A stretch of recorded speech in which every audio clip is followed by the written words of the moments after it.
I would say that I don't even run into, I wish I ran into more companies where there was conviction in the wrong direction. I actually very rarely find conviction at all. Oh, And what I usually find is kind of a here's where we ended up because mm. the customers that showed up wanted us to be this, and we let them lead who we became, and now we don't even know how to talk about it. And Ah, by the way, like anytime that you see operations in a company that's frustrated or fulfillment that's frustrated, it's because we took whatever customer showed up and tried to change our company to fit that customer.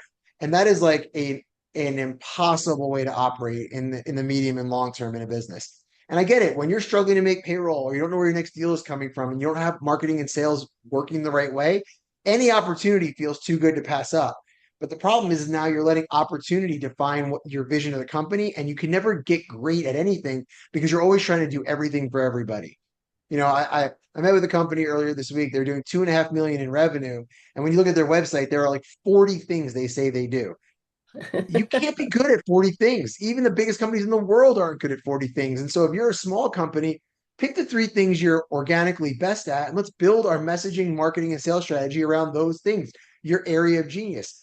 Another thing I think that makes us different is I think a lot of companies will come in and consultants will be like, this is the opportunity in the space. You guys should be doing this. That's not what we do. We come in and we assess what you're already doing well, what makes you guys special to begin with, your customers that love you, why do they love you? Your team that executes, what are you best at?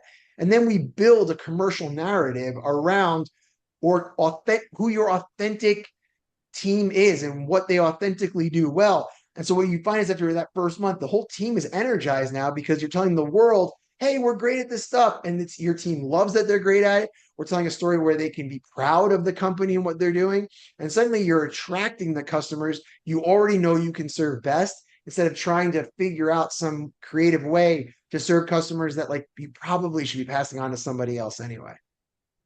that is so smart because it is, there are a lot of consultants and people and coaches and, that'll come in and go, oh, you need to be over here. And then it's like a total, it's a total shakeup for the company. But I love the way that you come in and you say, okay, what are you already doing that works, right? How do we optimize that? How do we make it sound better? And how do we attract more of those customers?